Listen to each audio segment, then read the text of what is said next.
Okay, guys. So, scenario: you're in a field, nothing but grass, no shrubs, no nothing, and you find an awesome coon trail. It looks like freaking somebody poured cement down it, and they've been going through it so often. Well, you don't have any footholds. You use them all up. You don't have any you can't use connies, but you got snares. Problem is, you don't have any way to support them, and no real way to anchor them. So, what do? This is where a kill pole or snare support like this comes in extremely handy. Now, with this thing, this is a one-part system. It's a staking device, a kill pole, and a snare support. So, I'm about to show you how to make one of these things. Extremely cool. About 4 feet long. You can use these for just about anything. And animals, from what I've seen, I haven't used these yet, but from what I've seen, they don't chew on them. Beaver trappers use these, and beavers won't chew on them. So, if a beaver won't chew on them, nothing probably will. So, as you see, I have 2 of these pre-made, and they are pretty freaking slick. So, what you're going to need to make these is not much. You're going to need, first of all, your, sorry, my dog wants to come out. No, okay. You're going to need fiberglass fence poles. These are for electric fences. You can buy these at Tractor Supply for, I got these for $1.39 a piece. These are 4 foot long, tapered in, flat end. You're going to need one of these per kill pole. You'll need one of them. Duct tape or electrical tape. Pliers, of course. Always carry pliers. Some 1/16 size cable. 1/16 size cable is great. You can use 3/32, but you want to drill a bigger hole, or you want to have double ferrules. I don't have any double ferrules, so use 1/16. Something to cut your wire with. Just a pair of bolt cutters. It will be bolt cutters. That's all I'm using. Ferrules. I'm using 3/32 ferrules, so they work like double ferrules for 1/16 cable. Double ferrules for 3/16, and yeah. One of your drill. With Black & Decker, you can use a cordless, or you can use one of them hand drills, whatever. With that drill, you're going to need a drill bit. This is a 5/32 size drill bit. You don't need a special drill bit for fiberglass. This is just a little wood bit I had. Works great. With that, you're going to need spray paint. I have various kinds. This is optional, but I like camouflage on my stuff. Rust-Oleum, this stuff, generic spray paints in general. I have earth tones, so kind of so you have brown, kind of a tan green, and I also have white. And that's like a 4-base though. So that's all you really need. Oh, and your support wire. Very important to have the support wire. You should be using 9 gauge if you have it, but I only have like this 14 gauge. But it'll work.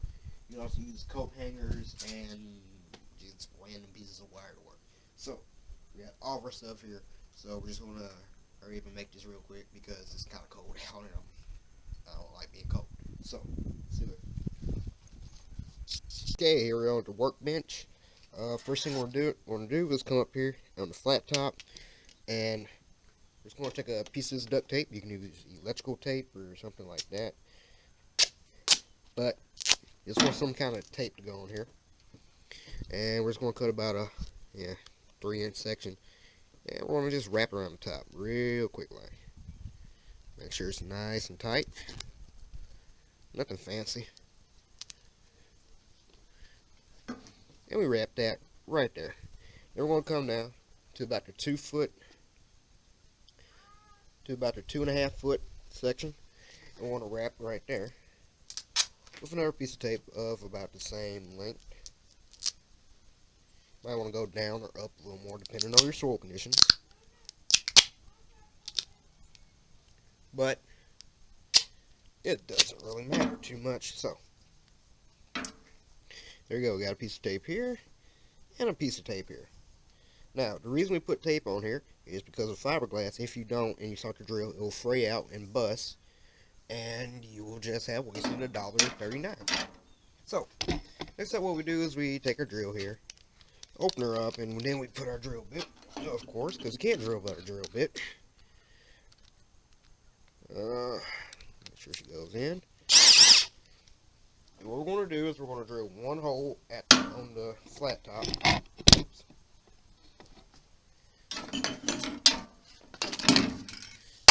Oopsie. We're going to drill one hole right here. So, right about there.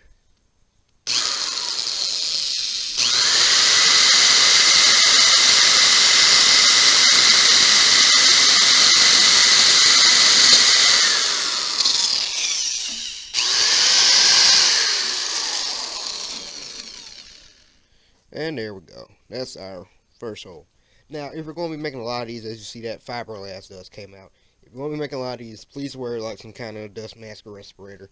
Just simply because you don't want this stuff in your lungs. Now we got that hole done. What we're going to do is take a piece of this cable of ours. I'm using 119. You can use 3/32 or whatever. Doesn't really matter to me.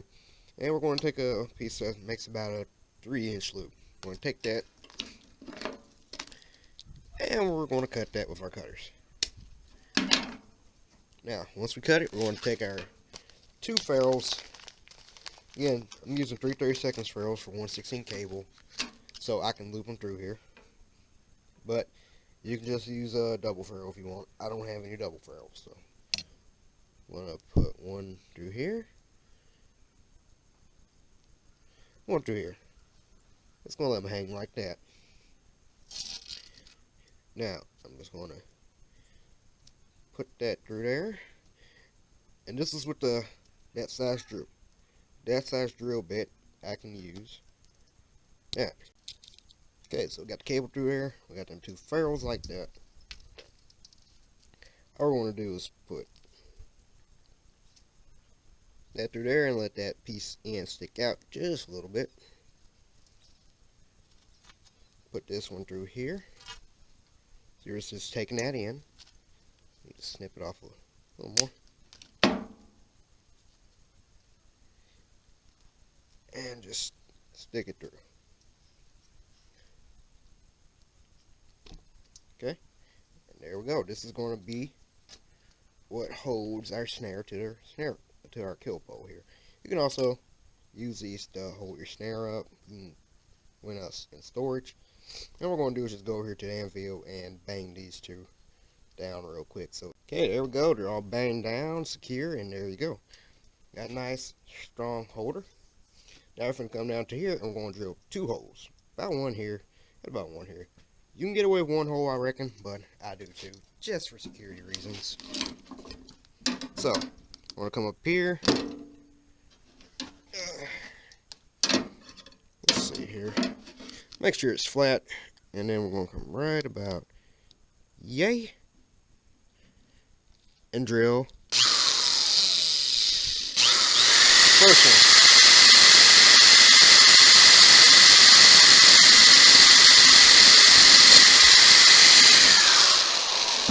Okay, first hole. You're going to come down. Make sure your holes are about the same. Come down about 1 inch. And second hole.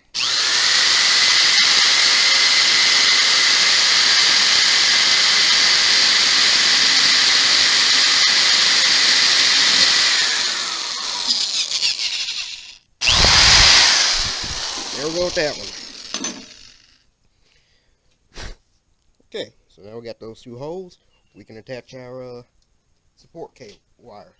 So, just depending on your preference and whatnot, I would usually do at least I would cut off about 2 feet worth of this cable. Seems to be a very, universal length. So we got our 2-foot piece of wire cut off here. Again, you can use whatever your preference is, coat hangers or some anneal wire or whatever. Doesn't really I really don't care. Whatever works for you. So what we're going to do, the way I do it, is I take about an inch of cable, like this, and then I bend one end up. And then I go about an inch, and I bend it like that, okay? So once it's bent like that, you can feed it through either the top or the bottom hole. I'm doing it through the top. And you're going to you can adjust this. Anyway, I just go put it in like that. Shove it through. Okay?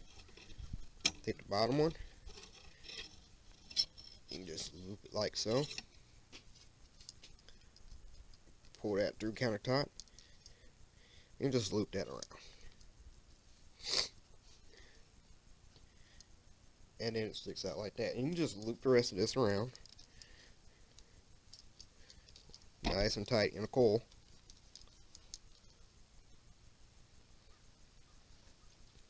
There we go. And then you use it as so.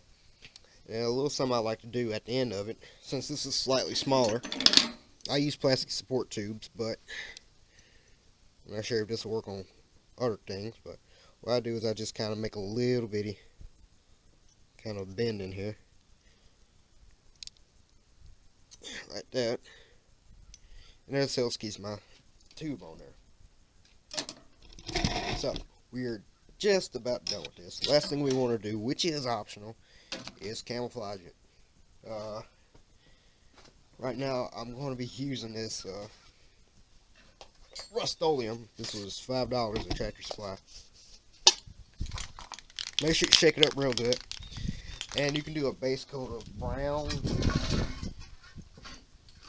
I'm going to be mainly like this kind of straw grass, so I'm going to do a base coat of brown. I'm just going to go over it. It doesn't have to go on really thick, but just make sure it gets that half decent covering.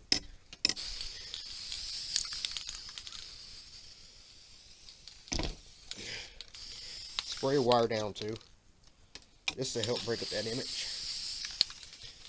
See, we're not going in a straight pattern, we're just breaking it up the image, okay?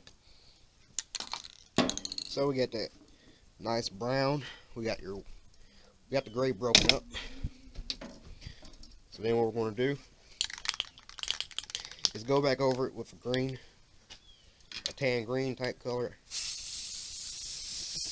And this is more of a summer color, but I guess it can work too because I also track fields. And then I like to kind of going to do this. It's kind of like a little blade of grass or something. And you can leave the very tip of this first couple inches that color so you can see it better. Now we take our sandpaper, and you could have did this before to help the paint stay on. 100 grit sandpaper. Once it starts getting tacky, we're just going to kind of go across it a couple times, and that just helps colors mix a little better. And it takes some of that green off of it. And there you go. There's your Killpole / snare support. Really simple, really quick. As you see, it didn't take very long at all to make. And that's just because I've shown you guys how to make it. So I'm just gonna do the bottom a little greener. There we go. So just gonna do a real quick demo on how to use one of these real quick, and we'll be done.